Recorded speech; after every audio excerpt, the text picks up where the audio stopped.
మాట్లాడే ముందు 2 నిమిషాలు మీతో మాట్లాడిన తర్వాత ముఖ్యమంత్రి సందేశం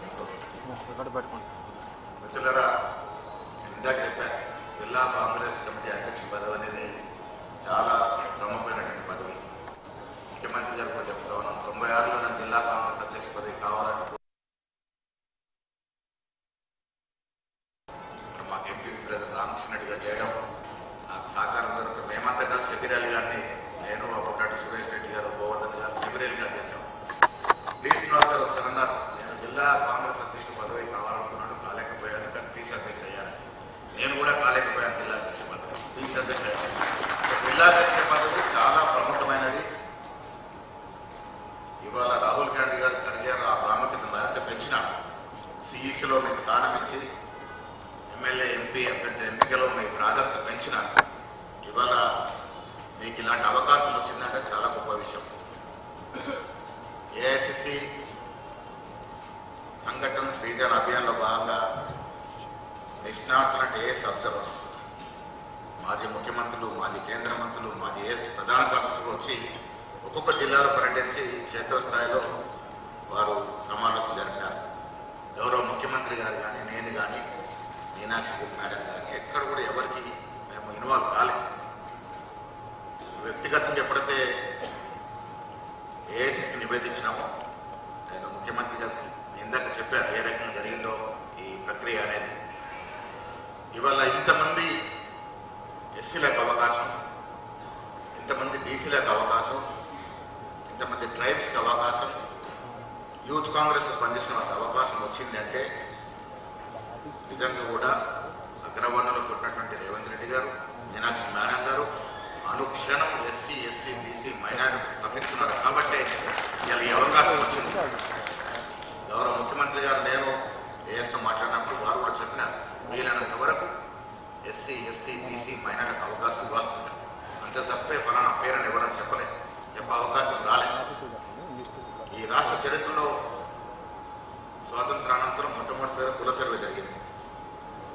రేవంత్ రెడ్డి గారు పట్టుదలతో రాహుల్ గాంధీ గారి యొక్క ఆకాంక్షని ఈ రాష్ట్రం నెరవేర్చగలిగాం. ఇది ఒక చరిత్రాత్మక నిర్ణయం. తెలంగాణలో జరిగినటువంటి కుల సర్వే యావత్ దేశానికి దిక్సూచిగా మారింది. అందరూ కూడా దాన్ని అనుసరించే ప్రయత్నం చేస్తూ ఉన్నారు. తెలంగాణలో ముఖ్యమంత్రిగా రేవంత్ రెడ్డి గారు కుల సర్వే చేశారు కాబట్టి ఆ కంపల్షన్లోని ఇలా మోడీ గారు కూడా మేము కూడా జన సర్వే కుల సర్వే చేస్తామని చెప్పడం జరిగింది. వారికి కూడా వెలకొట్టినటువంటి సంఘటన తెలంగాణలో జరిగినటువంటి సిపెక్ సర్వేనే కాకుండా 2 చట్టాలు చేయడం, బీజేపీ వ్యవస్థ నుండి గవర్నర్ తొక్కుపెట్టడం, మళ్ళీ ఆర్డినెన్స్ తీసుకురావడం, దాన్ని కూడా తొక్కుపెట్టడం, 2 సార్లు ఢిల్లీ తలుపు తట్టి మామూలు కార్యకర్త మొదలుకొని ముఖ్యమంత్రి వరకు కూడా ఢిల్లీకి వెళ్ళి 6 గంటలు 7 గంటలు దీక్ష చేసినా బీజేపీ పార్టీకి అన్నిటి కలగలే అలాగే పెట్టింది. కాబట్టి వల్ల అనివార్య పరిస్థితుల్లో సర్పంచ్ ఎన్నికలకు పోతా ఉన్నాం. మెజార్టీస్ తోట మనకు గెలిచే అవకాశం ఉన్నటువంటి వార్తలు వస్తూ ఉన్నాయి. దానికి కారణం వారు పీసీ అధ్యక్షుడు ఉన్నప్పుడు తుక్కుగూడలో మీటింగ్ పెట్టి మాన్యశ్రీ ఖర్గే గారు, సోనియా గాంధీ గారు, రాహుల్ గాంధీ గారు, ప్రియాంక గాంధీ గారు, కేసీ వేణుగోపాల్ గారితో పాటు ఆనాడు ఇన్ఛార్జ్ ఉన్నటువంటి దీపాదాస్ మున్షి గారు, అబ్జర్వ్ ఉన్నటువంటి మీనాక్షి మేడం గారు అందరూ కూడా రాష్ట్ర ప్రజలకి ఒక వాగ్దానం చేశారు. అది సోనియా గాంధీ గారు వారు ఈ వాగ్దానం చేశారు. 6 గ్యారెంటీలతో పాటు వివిధ అంశాల మీద 2 సంవత్సరాల లోపల ఎవరు కూడా ఊహించిన విధంగా 6 గ్యారెంటీలని 6 గ్యారెంటీస్లో మెజారిటీ అంశాలు ప్రజలకు అందుతూ ఉన్నాయి. ఇది మనం ప్రజలకు తీసుకెళ్ళాలి. ఉచిత బస్సు మొదలుకొని మొన్నటి సన్నబియ్యం వరకు, ఇందిరమ్మ ఇళ్ళ వరకు, ఇలా పేదలకు ఇచ్చినట్టు రేషన్ కార్డుల వరకు, అన్నిటికీ మించి ఒకవైపు అభివృద్ధి. ముఖ్యమంత్రి గారు శ్రీధర్ బాబు గారు విదేశాలకు వెళ్ళి 1,80,000 కోట్లు విదేశీ పెట్టుబడులు తీసుకురావడం, ఇలా వివిధ పెద్ద కంపెనీలు ఈ రాష్ట్రం వైపు చూస్తుండడం, రాష్ట్రానికి వచ్చి పెట్టుబడులు పెట్టడం అనేది కూడా గత 10 ఏళ్ళు ఎప్పుడు జరగలే. ఒకవైపు అభివృద్ధి, ఒకవైపు సంక్షేమం, 2 కూడా చాలా పగడబందిగా ప్రజలకు తీసుకెళ్తా ఉన్నారు. నిరంతరం వారు క్షేత్రస్థాయిలో దాన్ని పరిశీలిస్తూ ప్రజలకు ఇచ్చినటువంటి మాట నిలబెట్టుకునే ప్రయత్నం చేస్తూ ఉన్నారు. ఏ దశలో చేస్తూ ఉన్నాం? 10 ఏళ్లుగా కేసీఆర్ గాడి తప్పిన పాలన చేసి దురదృష్టి లేకుండా, ఒక విజన్ లేకుండా ఈ రాష్ట్రం అప్పుల పాలు చేశారు. 7.5 లక్షల కోట్లు వారు స్వయంగా చేస్తే ఇలా దాదాపు 8 లక్షల కోట్లు అప్పులో ఉండి కూడా ప్రతి నెల అప్పులు కడుతూ నానా ప్రయాసాల కోర్సు మనం ఇచ్చిన వాగ్దానాలు పూరించుకుంటూ పోతా ఉన్నాం. దాంట్లో భాగంగానే రేవంత్ రెడ్డి గారి నాయకత్వం పట్ల సంపూర్ణ సపోర్ట్ ఉంది కాబట్టి జూబ్లీస్లో మనకు దాదాపు 25 మెజారిటీతో అభ్యర్థిని గెలిపించినారు. ఎమ్మెల్యేలు మంత్రులు అందరూ కూడా కష్టపడి పనిచేసినారు.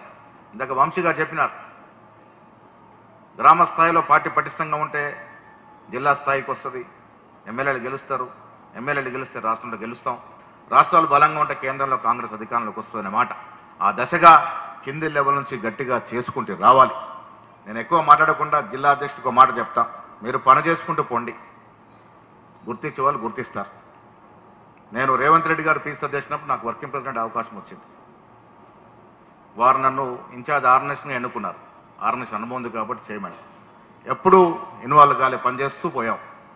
కానీ ఎప్పుడు ఎంచుకోలేదు నా పని అంతా పీసీ అధ్యక్షుడు రేవంత్ రెడ్డి గారు రిజిస్టర్ చేసుకుంటా ఉన్నారని.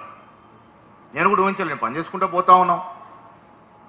ఒకరోజు చెప్పారు, నేను పీసీ అధ్యక్షుడిగా రేపు ప్రభుత్వం వచ్చినా రాకున్నా 3 ఏళ్ళు పైబడి ఒకరోజు ఉండను, నెక్స్ట్ అధ్యక్షుడు మీరే జాగ్రత్తగా చేసుకోండి అని. అప్పటి వరకు నేను పీసీ గురించి కళ్ళ కూడా కానీ ఊహించలేదు కూడా. సో నేను పని చేసుకుంటూ పోతే రిజిస్టర్ చేసుకుంటూ పోయారు. దానికి తగ్గట్టుగా ఎమ్మెల్సీ చేశారు. మళ్ళీ పీసీ అధ్యక్షుల విషయంలో కేంద్రంలో ఉన్న నాయకత్వంతో మాట్లాడి వారైతే సరిగా చేయగలుగుతారు, నేను అధ్యక్షుడు వారు చేయగలిగినారని. సో మనం పని చేసుకుంటూ పోతే ఎవరొకరు పెద్దరు మన సర్వీస్ గుర్తిస్తా పోతారు, ఎక్కడో చోట రిజిస్టర్ అవుతా పోతుంది. ఇవాళ ఏమైపోయింది, తొందరపాటు, ఇవాళ పనిచేస్తే రేపు రిజల్ట్ అంటున్నారు. కాదు, ఏళ్ల తడు పనిచేస్తేనే అవకాశాలు వస్తాయి. వెనక్కి తిరిగి చూడకుండా పనిచేసుకుంటూ పోవాలి.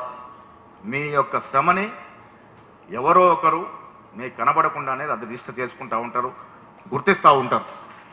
ఏదో ఒక రోజున ఆ గుర్తింపు ప్రతిఫలం వస్తుంది. మీరు చూశారు, ఎప్పుడు లేని విధంగా ప్రభుత్వం వచ్చిన తర్వాత దాదాపు 70% పైగా జిల్లా కాంగ్రెస్ అధ్యక్షుల్ని కార్పొరేషన్ చైర్మన్ చేశారు. గతంలో ఎప్పుడు జరగలే, ఈ ప్రభుత్వంలో జరిగింది. రేవంత్ రెడ్డి నేతృత్వంలో మంత్రులు అయ్యారు. జిల్లా కాంగ్రెస్ అధ్యక్షులు ఉన్నటువంటి వ్యక్తులు ఎమ్మెల్యేలు మంత్రులు అయ్యారు. డిపార్ట్మెంట్స్ యూత్ కాంగ్రెస్ అవ్వచ్చు, శివసేన రెడ్డి గారు ఉన్నాడు, చైర్మన్ అయ్యాడు. ఎన్ఎస్యూ ప్రెసిడెంట్కి ఎమ్మెల్సీ వచ్చింది. ఏకంగా పెద్దల సభలో 30 ఏళ్ళకి అవకాశం వచ్చింది. ఎన్ఎస్యూ అధ్యక్షుడిగా పనిచేసినారు కాబట్టి అసెంబ్లీకి పోటీ చేసే అవకాశాలు వచ్చాయి.